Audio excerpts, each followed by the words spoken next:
Mariing tinuligsa ni Senator Amy Marcos ang kasalukuyang administrasyon sa isinagawang rally kahapon ng isang religious group sa may EDSA White Plains.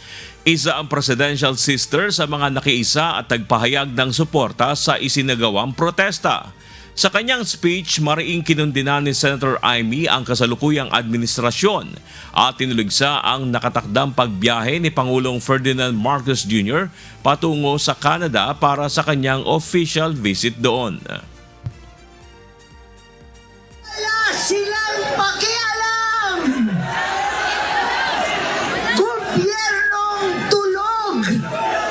Lasing sa kapangyarihan!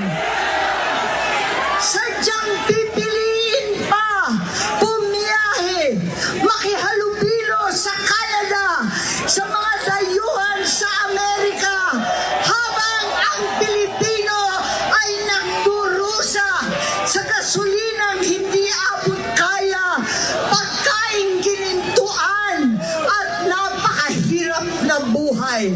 Wala silang pakialam. Itong gobyerno ay bangag!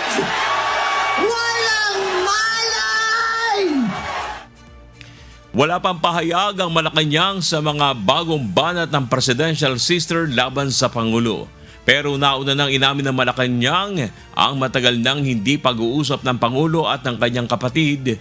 Gayunman tiniyak ng palasyo na wala umanong anumang sama ng loob si PBBM kay Senator Amy.